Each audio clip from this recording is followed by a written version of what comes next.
What's up? This is Sean from Phinehas, and I'm hanging out with Rob from Punkvideosrock. Keep it metal.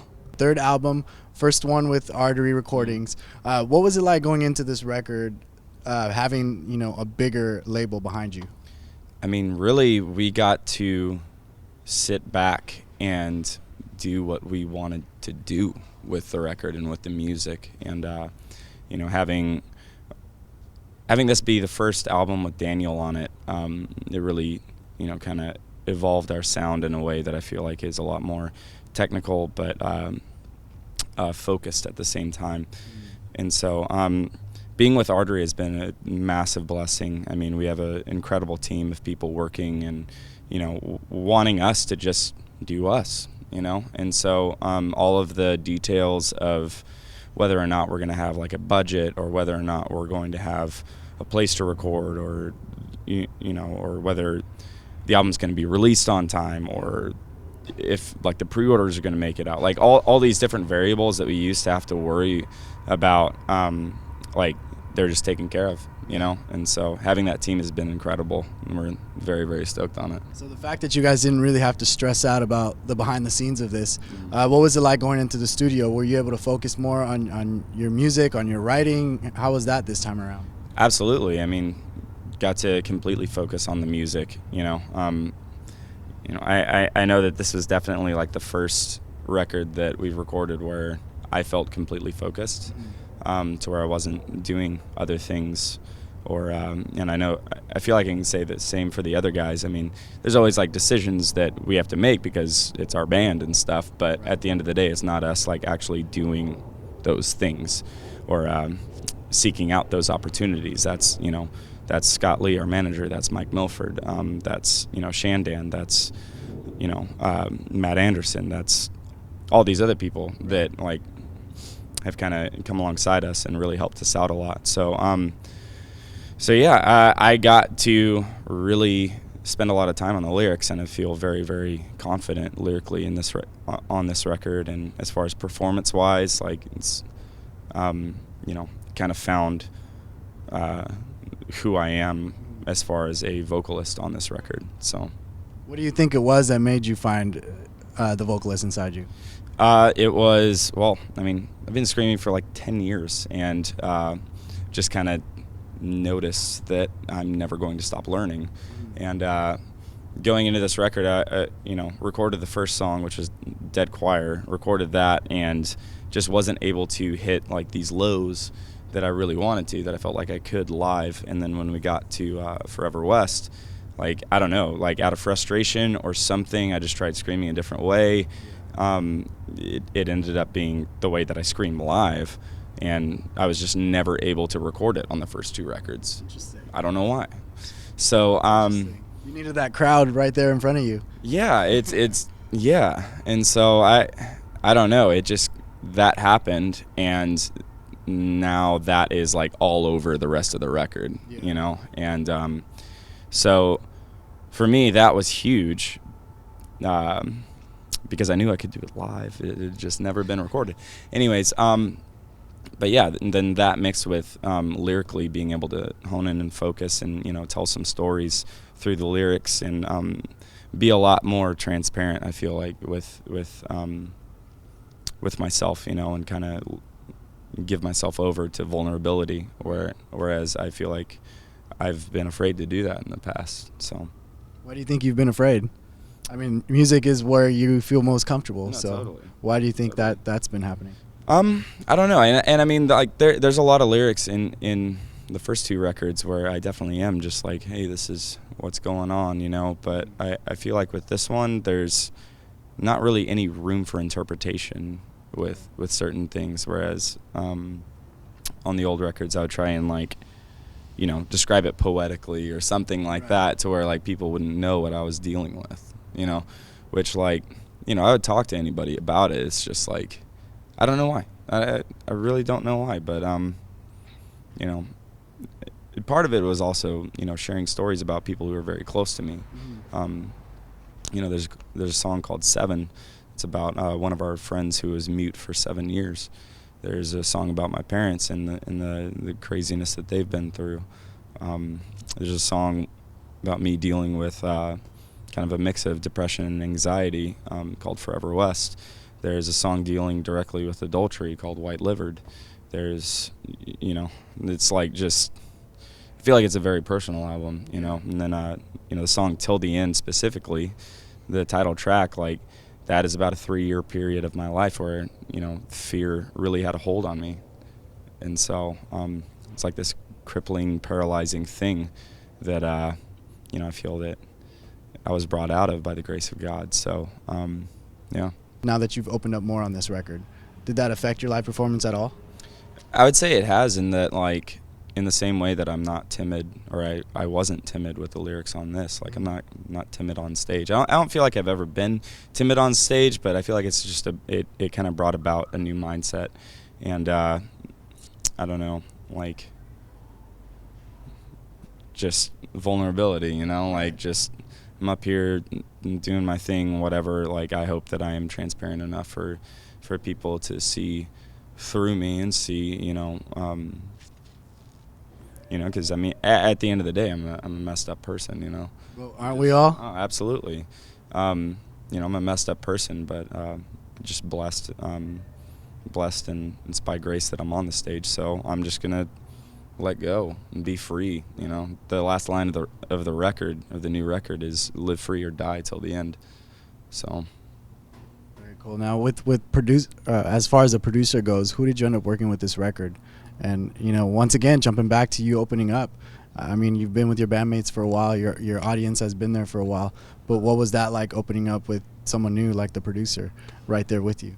Well, the guy that we had that tracked the album, well, the album was largely tracked as far as guitars by Daniel, our guitar player. Okay. And then we took those DI signals and lots of fancy Pro Tools and Cubase terms, whatever we used those guitars that he had already tracked for the record. But when it came to song structure, we had a lot of help from an engineer that we brought in, who ended up like putting everything together, and drums and bass, and then tracking vocals with him. The guy's name is Chris Galvez. He worked with us on The Last Word Is Yours to Speak. Okay. And Chris and I feel like work really well, and we kind of understand and communicate well, like, musically. And so I think the vulnerability thing, it was just like I feel like for him it was like, okay, I can see how that would naturally come about, and so I'm into that. He's a writer himself, so as a vocalist, can sing, can play guitar, can do it all, can the great producer and engineer, and so him and I were able to vibe off each other a lot. And since we already had a relationship based around the second record, kind of able to pick up where we left off, but like take it a step further. Right. So now, when performing this record live, how do you see your audience take into the record? Do you see a lot of them feel certain songs more than others? I think so. I mean, we've only played, we have 4 songs off the new record that we kind of have locked and loaded to play. We've been playing 3 on this tour, just because we have a 25-minute set. We're trying to fit 6 songs into that 25 minutes. So I think we have like a 15-second break, then a 20-second break, and then like a minute-long break. So it's like a minute and a half of that 25 minutes is not being used, and the minute and a half is where I'm taking time to like tell people that they're loved, type of deal. So that's intentional, but we do all the songs in like 2-song blocks because we want to keep it moving. We want to play as much material as possible. So we're doing half the set is the new record, half the set is the other 2. So a lot of people, I feel like, have connected with White Livered, just in dealing with relationships and kind of having problems with like trusting people, which, I mean, it's understandable. There's I feel like a lot of people connect with Dead Choir as well, with just either being mistreated by the church or whatever else. But yeah, I feel like a lot of people connect with those 2 songs very much so. And then there's other songs on the record that people have voiced that they wish that we would play. It's just a matter of us not having enough time to really fit it in. There's a song called 7, which is close to 7 minutes long, which Right. people who have dealt with depression or feeling purposeless or who've been dealing with the drug addiction, like that really connect with that song. It's just that we can't fit that into a 25-minute set, So I wish we could, but yeah, I mean, it seems like people really, really dig the new stuff, and I'm really excited about that because it's absolutely the best music that we have put out to date, Right. in my opinion. There might be nostalgia attached to the older records with people, and I understand that. Like I loved, They're Only Chasing Safety by Under Oath, and I had a lot of nostalgia attached to it. But I am one of those guys who believes that Disambiguation is like their best record. Right. So it's, I don't know. It's like one of those things. It's definitely a record that took the most out of you to absolutely, get out of. So, on top of that, like you mentioned, 25-minute set on here, so you're not playing all your music. But can we expect maybe a headline run, a proper headline run for this tour or for this album? I mean, I hope so. I mean, we'll see. It depends on opportunities presented to us and stuff like that. Because I mean, I know that touring with For Today and touring with Fit for a King, like Gideon and Silent Planet, like this show isn't sold out with those other bands, and so like at the same time, like absolutely I want to play more songs for people. Right. You know what I mean? Like I do feel like it's necessary for us to support other bands, and help them have a good headlining run. So but I mean, absolutely we're gonna do some type of headlining thing at some point. Like that's kind of what we've been doing that for a while. So yeah. That would be ideal. Now, to close this off, what has been maybe the hardest song to write on this record and why?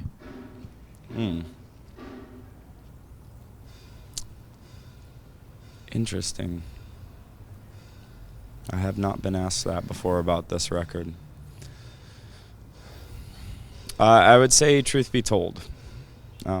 That's interesting because I wanted to ask about Truth Be Told earlier. Word. Yeah, that song is very transparent,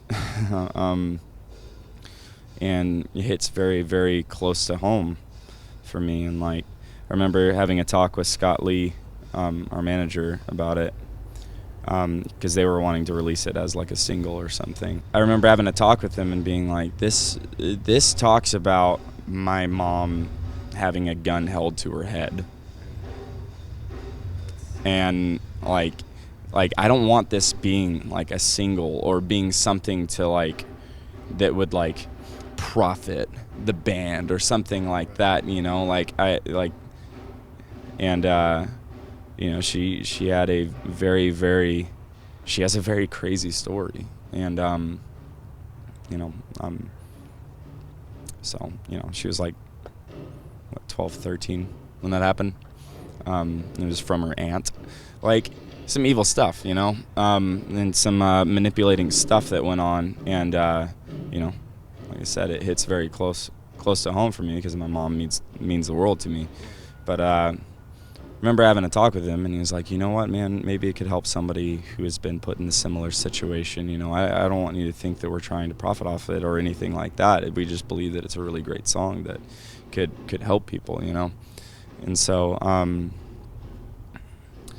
it's like, all right. I mean, I remember literally like crying in the studio while tracking the vocals, and like that was the song at the end of, because we split it up in 2 weeks and we did 5 songs a week. That was the fourth song, and I just remember wrecking my voice, just because I was like, that was just like, the ending part was just like me screaming my head off until I got a migraine, and then I went into the studio the next day to track Ilyaser, and I just had a real tough time because my voice was gone. But yeah, that was definitely the hardest as far as tracking, just because it was it like was grieving my heart that these are real things that happened, and these are, you know, like I remember when we were in production, we were going over every song after everything had been tracked. Like we would go through every song, you know, for a little bit, and then we'd come back to him, blah blah blah blah. And every time we came back to Truth Be Told, I had to walk out of the room because I was about on the verge of